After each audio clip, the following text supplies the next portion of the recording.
pemirsa, kembali lagi bersama saya Katarina Amelia di Breaking News TV Newscom.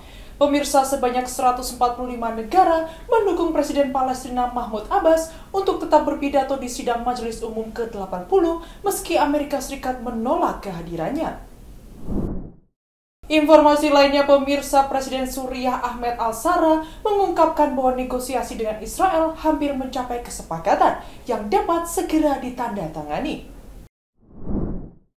Keputusan Presiden Emmanuel Macron untuk mengakui negara Palestina memicu perdebatan sengit di Prancis yang kini berada di tengah ketegangan politik dan sosial terkait konflik Gaza. Pengumuman itu dijadwalkan disampaikan dalam sidang umum PBB di New York pada Minggu 21 September.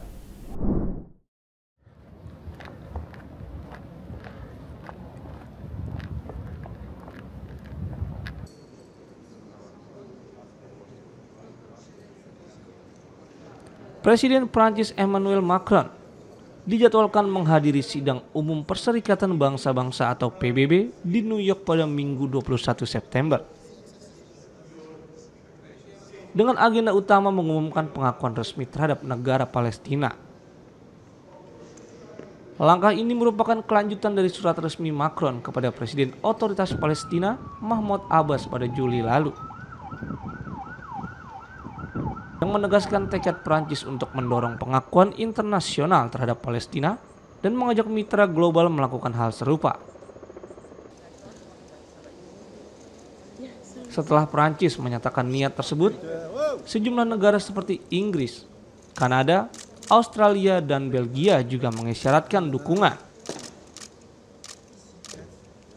Namun, Inggris menyatakan kemungkinan menunda pengakuan jika Israel menunjukkan komitmen untuk meredakan krisis kemanusiaan di Gaza dan memulai proses perdamaian jangka panjang.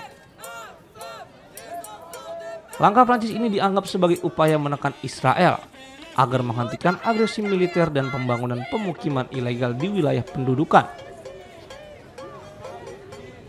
Di dalam negeri, keputusan ini memicu perdebatan tajam. Prancis yang memiliki komunitas Yahudi dan Muslim terbesar di Eropa kini menghadapi lonjakan kasus kejahatan kebencian, terutama antisemitisme. Ketua Dewan Perwakilan Lembaga Yahudi Prancis, Jonathan Arfi, memperingatkan bahwa pengakuan tersebut dapat memperburuk situasi dan menganggap langkah itu terlalu dini. Apalagi sebelum Hamas dilenyapkan dan semua sandera Israel dibebaskan. Pemerintah Prancis sendiri telah meningkatkan keamanan di sinagoga dan pusat komunitas Yahudi di tengah meningkatnya ketegangan. Sementara itu, aktivis HAM yang telah menggelar aksi sejak awal agresi Israel ke Gaza 2 tahun lalu menyambut baik rencana pengakuan ini.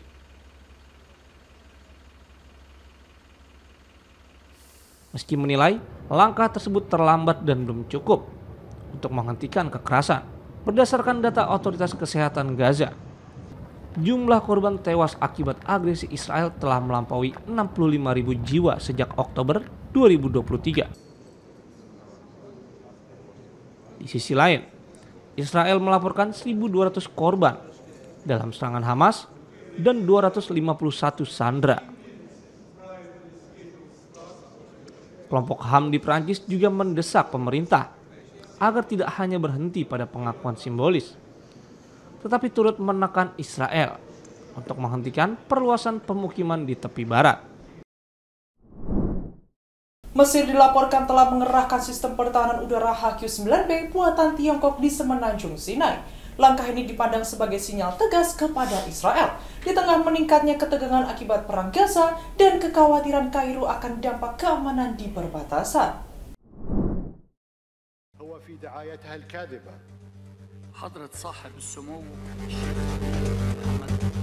ولشعب إسرائيل أقول إن ما يجري حاليا. Mesir dilaporkan telah mengerahkan sistem pertahanan udara HQ-9B buatan Tiongkok di Semenanjung Sinai.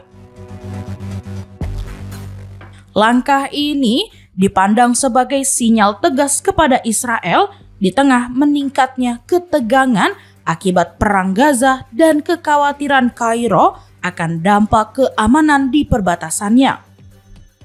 Menurut laporan media regional seperti Middle East Monitor dan Arab Weekly, sistem HiQ-9B ditempatkan di titik-titik strategi Sinai. Pengerahan ini berlangsung bersamaan dengan operasi darat baru yang diluncurkan pasukan pertahanan Israel atau IDF di kota Gaza. Pemerintah Mesir menegaskan bahwa arus masuk pengungsi Palestina ke wilayahnya adalah garis merah dan memperingatkan Israel agar tidak menciptakan instabilitas di kawasan. HiQ-9B merupakan sistem rudal permukaan ke udara atau SAM jarak jauh yang dikembangkan oleh China Precision Machinery Import-Export Corporation atau CPMIAC. Sistem ini dirancang untuk menghadapi berbagai ancaman, mulai dari pesawat tempur, drone, rudal jelajah, hingga rudal balistik taktis. Varian HiQ-9B memiliki jangkauan lebih dari 260 km, mampu mencegat 8 hingga 10 target sekaligus.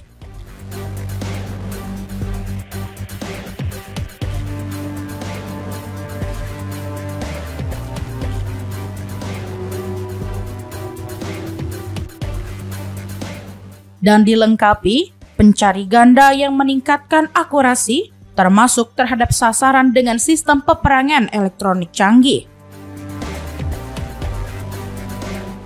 Sistem ini ditempatkan di atas truk dengan sasis Type TAS 5388X8 memungkinkan mobilitas tinggi di berbagai medan.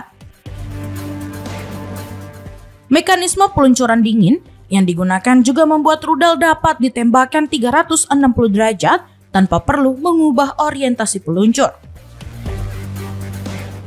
Satu baterai HiQ-9B umumnya mencangkup puluhan kendaraan peluncur, radar, kendaraan kendali, dan unit pendukung lainnya.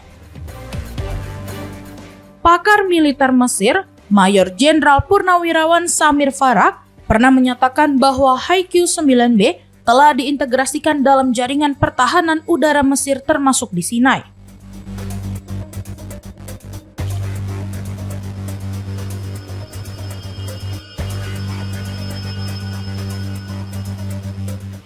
Senjata ini juga dipamerkan dalam latihan udara gabungan Eagle of Civilization 2025 bersama Tiongkok. Media Tiongkok bahkan mengklaim HiQ-9B sebanding dengan sistem pertahanan Patriot milik Amerika Serikat maupun S-400 Rusia. Karena menekankan mobilitas, daya jangkau luas, serta kemampuan melawan serangan multi-target, dengan pengerahan ini, Mesir mengirimkan pesan kuat kepada Israel bahwa setiap pelanggaran wilayahnya akan dihadapi dengan kemampuan pertahanan udara berteknologi tinggi. Langkah Kairo juga mencerminkan meningkatnya ketidakamanan negara-negara kawasan yang khawatir dengan eskalasi konflik dan dukungan penuh Washington terhadap operasi militer Israel.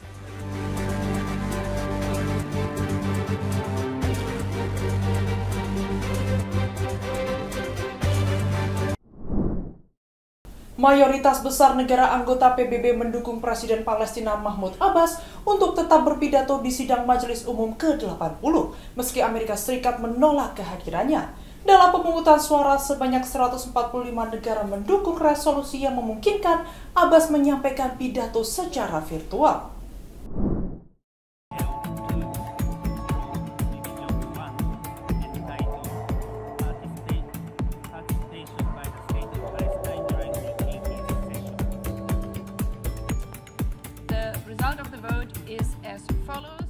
Mayoritas besar negara anggota PBB mendukung Presiden Palestina Mahmud Abbas untuk tetap berpidato di sidang Majelis Umum ke-80, meski Amerika Serikat menolak kehadirannya. Dalam pemungutan suara pada Jumat 19 September 2025, sebanyak 145 negara mendukung resolusi yang memungkinkan Abbas menyampaikan pidatonya secara virtual. Hanya 5 negara yang menolak, sementara 6 memilih abstain.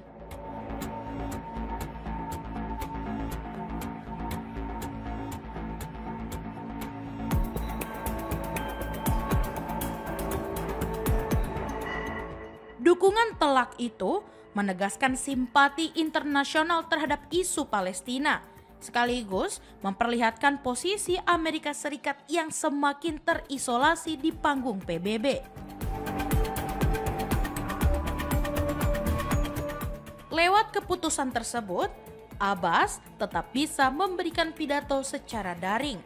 Ia juga dijadwalkan hadir dalam pertemuan puncak solusi 2 negara yang digelar Prancis dan Arab Saudi pada 22 September mendatang.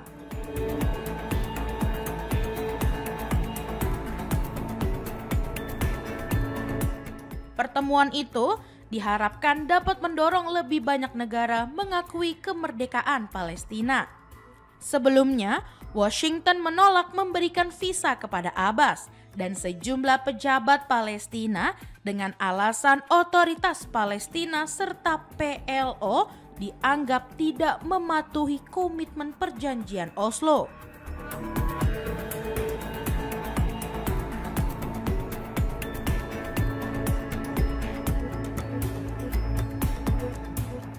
Kebijakan itu menuai kritik karena dinilai bertentangan dengan perjanjian Markas Besar PBB 1947 yang mewajibkan Amerika Serikat mengizinkan diplomat asing menghadiri forum PBB. Langkah Amerika Serikat tersebut memicu kecaman, termasuk dari sekutunya seperti Prancis dan Australia yang menilai Washington menggunakan kebijakan domestik untuk membatasi representasi Palestina di kancah internasional.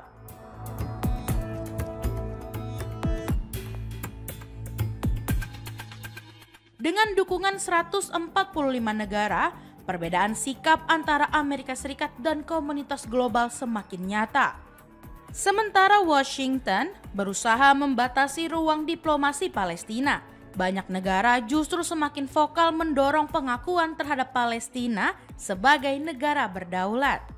Situasi ini membuat kebijakan blokade diplomatik Amerika Serikat dinilai berbalik arah, memperkuat posisi Palestina sekaligus mempermalukan Washington di mata dunia.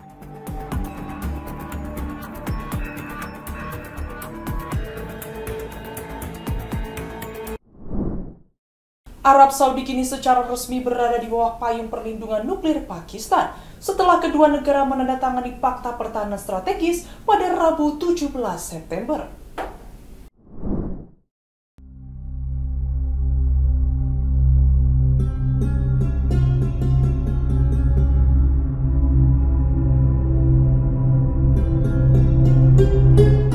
Arab Saudi kini secara resmi berada di bawah payung perlindungan nuklir Pakistan setelah kedua negara menandatangani Fakta Pertahanan Strategis pada Rabu 17 September.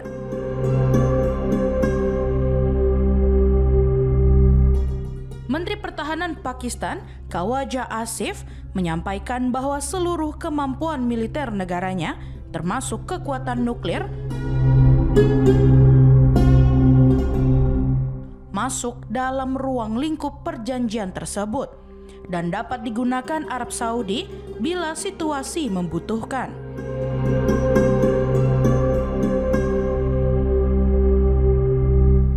Ia menegaskan Pakistan tetap memegang prinsip sebagai negara pemilik senjata nuklir yang bertanggung jawab dan sikap itu tidak akan berubah.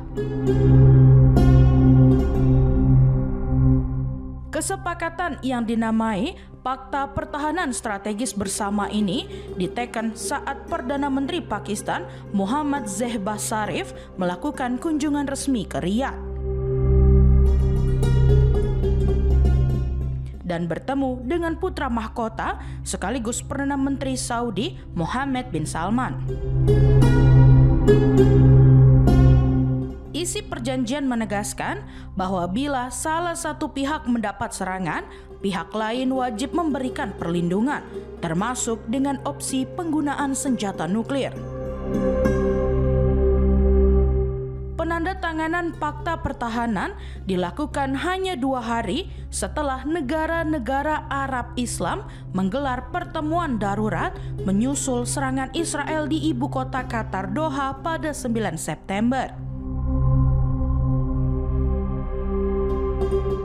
Dalam forum tersebut, para pemimpin sepakat mengutuk keras aksi Israel. Sebagai informasi, hubungan pertahanan antara Islamabad dan Riyadh sejatinya sudah terjalin puluhan tahun.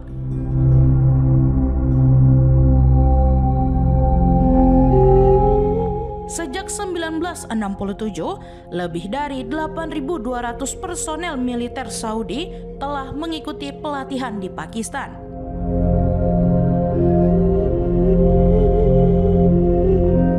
Selain itu, kedua negara rutin melaksanakan latihan bersama yang memperkuat ikatan militer sekaligus memperdalam kerjasama strategis mereka.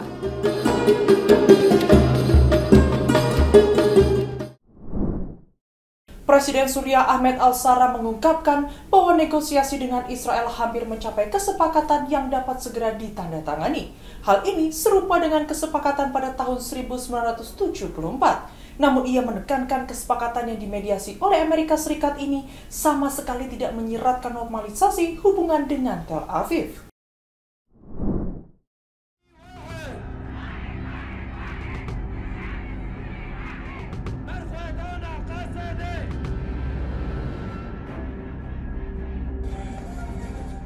Presiden Suriah Ahmed Al-Shara mengungkapkan bahwa negosiasi dengan Israel hampir mencapai kesepakatan yang dapat segera ditandatangani. Hal ini serupa dengan kesepakatan pada tahun 1974.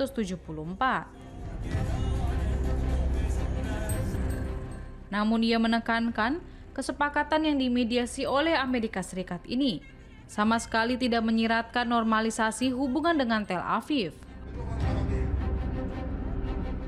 Dilansir Al-Arabiya, dalam pernyataannya kepada harian Turki Milliyet, Al-Shara mengatakan, Suriah mengetahui cara berperang tetapi tidak lagi menginginkan perang. Pemimpin Suriah itu menyebut kerusuhan baru-baru ini di Suwaida merupakan jebakan yang sengaja dimainkan di saat perundingan dengan Israel hampir selesai. Al-Shara mengatakan bahwa serangan Israel terhadap istana presiden dan Kementerian Pertahanan Suriah belum lama ini merupakan deklarasi perang. Namun pada saat yang sama ia menekankan, mencapai kesepakatan keamanan dengan Israel tidak dapat dihindari.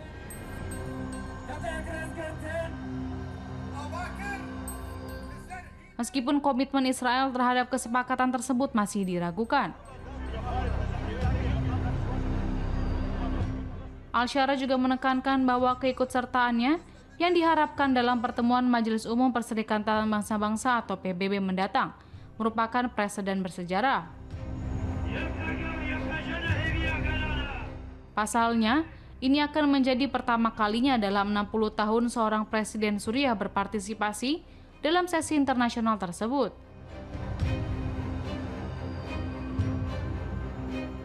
Ia menegaskan ini menandai titik balik baru, dan Suriah kini telah menjadi bagian dari sistem internasional. Suriah juga bukan lagi negara yang dikenal sebagai pengekspor narkoba, pengungsi, atau terorisme.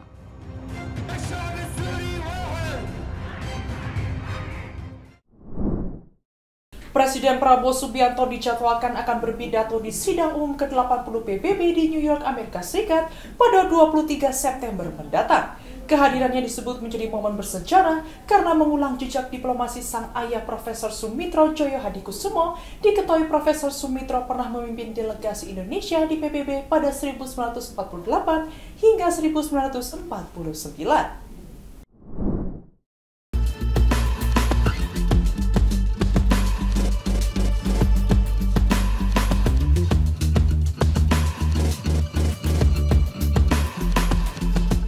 Presiden Prabowo Subianto dijadwalkan akan berpidato di sidang umum ke-80 PBB di New York, Amerika Serikat pada 23 September mendatang.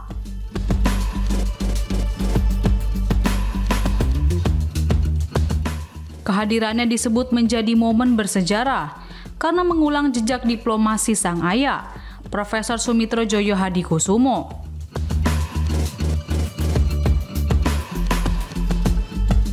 Diketahui, Profesor Sumitro pernah memimpin delegasi Indonesia di PBB pada tahun 1948 hingga 1949.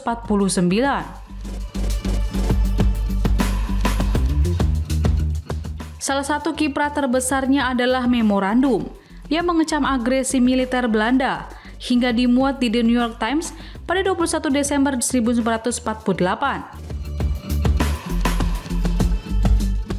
Selain itu, Profesor Sumitro juga aktif menggalang dukungan negara-negara Asia yang akhirnya berujung pada pengakuan kedaulatan Indonesia lewat konferensi meja bundar tahun 1949.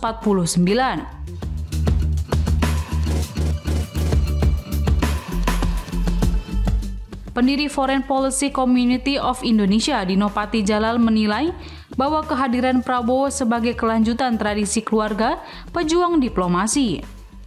Ia mengatakan kehadiran Prabowo bisa menjadi angin segar di tengah merosotnya semangat multilateralisme global.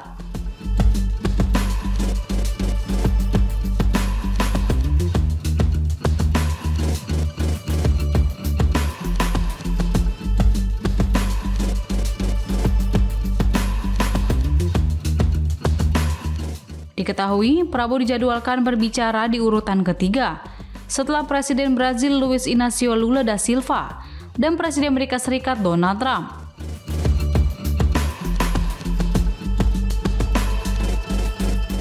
Pidato ini juga dinilai menjadi momentum penting untuk mempertegas posisi Indonesia sebagai bangsa besar yang aktif di garis depan diplomasi internasional.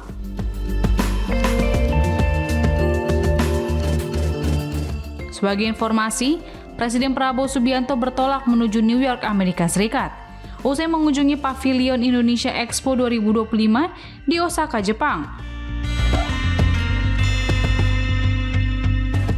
Prabowo diagendakan menyampaikan pidato perdananya di Sidang Umum Perserikatan Bangsa-Bangsa atau PBB. Selain agenda utama tersebut, Kepala negara itu juga dijadwalkan melakukan sejumlah pertemuan bilateral dan multilateral bersama jajaran menterinya. Usai menyelesaikan agenda di New York, rombongan akan melanjutkan perjalanan ke Ottawa, Kanada, untuk melakukan kunjungan resmi sekaligus menyaksikan penandatanganan Indonesia and Canada Comprehensive Economic Partnership Agreement.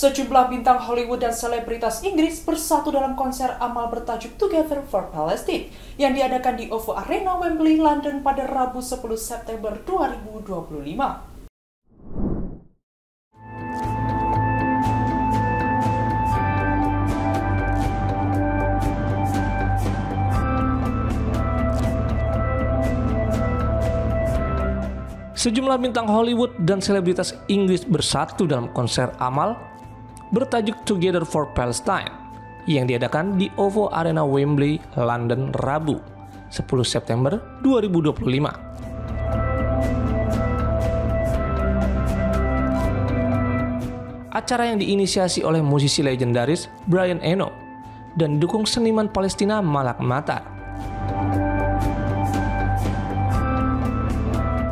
Sebagai direktur artistik, ini berhasil mengumpulkan lebih dari 2 juta dolar Amerika Serikat atau sekitar 32 miliar rupiah untuk bantuan kemanusiaan di Gaza.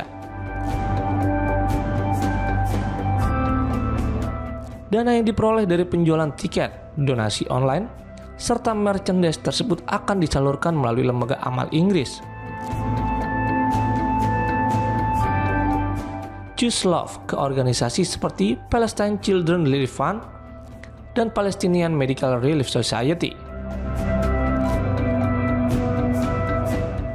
Dalam konser yang dihadiri lebih dari 12.500 penonton tersebut, Florence Pugh yang dikenal melalui perannya di film Black Widow, ia menyampaikan pandangan bahwa sikap diam di tengah penderitaan bukanlah bentuk netralitas, melainkan merupakan bentuk keterlibatan.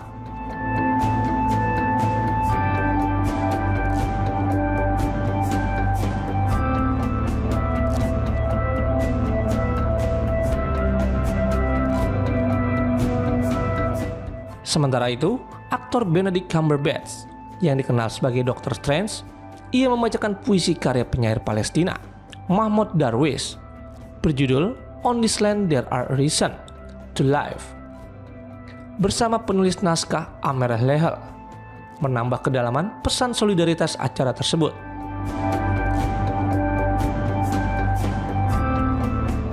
Selain Pugh dan Cumberbatch, sejumlah artis lain seperti Richard Gere, Nicola Coughlan, dan Riz Ahmed juga tampil dan menyampaikan dukungan mereka.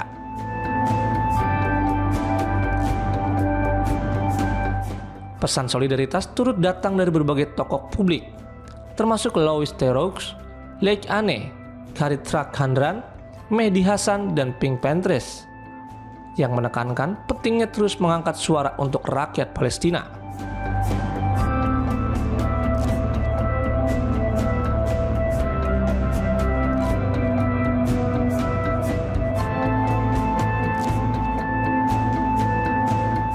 Konser ini juga dimeriahkan oleh musisi dunia seperti Damon Albarn, James Blake, Bastille, dan Hot Chip,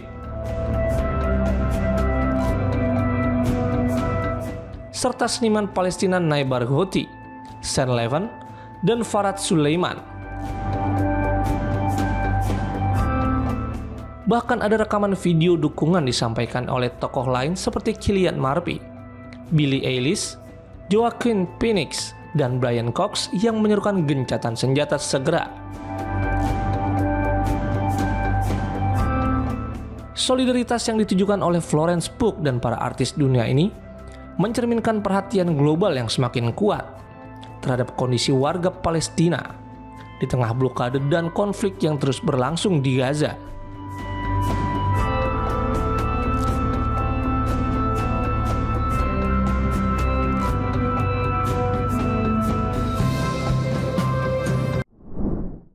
Amerika Serikat tetap melanjutkan penjualan persenjataan senilai hampir 6 miliar dolar Amerika Serikat atau sekitar 100 triliun rupiah ke Israel meski gelombang kecaman internasional terus menguat atas serangan brutal di Gaza.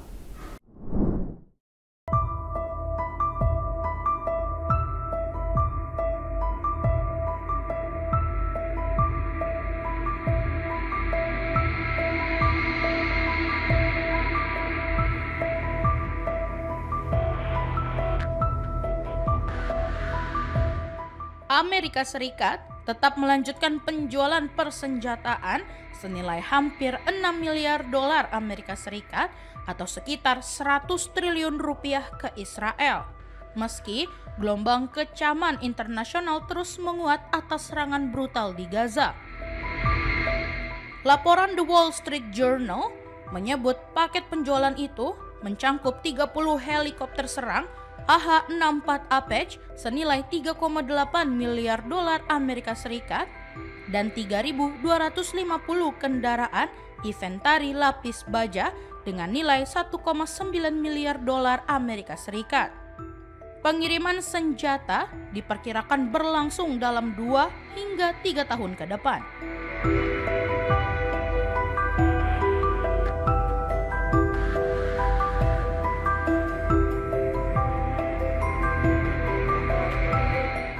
Menurut dokumen resmi, pembelian tersebut menggunakan anggaran bantuan militer asing yang rutin diberikan Washington kepada Israel.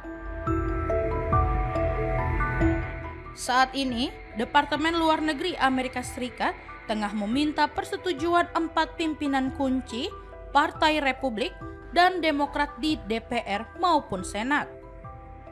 Dengan dukungan bipartisan yang kuat, peluang Kongres meloloskan kesepakatan itu dinilai hampir pasti.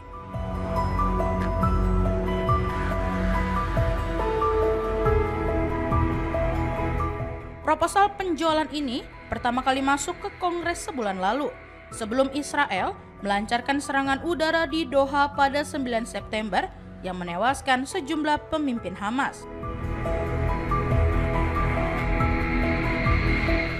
Insiden itu memicu kecaman luas, namun tidak banyak memengaruhi sikap politik Amerika Serikat.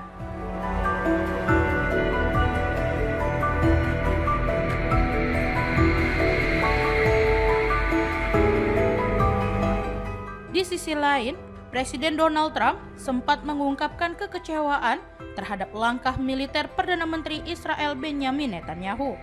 Meski begitu, pemerintahannya tetap menegaskan komitmen memperkuat kekuatan tempur Israel lewat suplai alutsista canggih.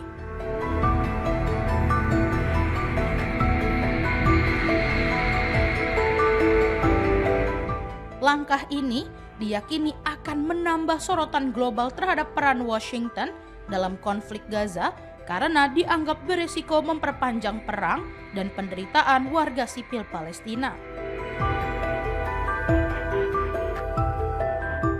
Bagi industri pertahanan Amerika Serikat, kontrak senilai 100 triliun rupiah ini menjadi keuntungan besar bagi perusahaan senjata yang selama ini menjadi pasok utama Israel.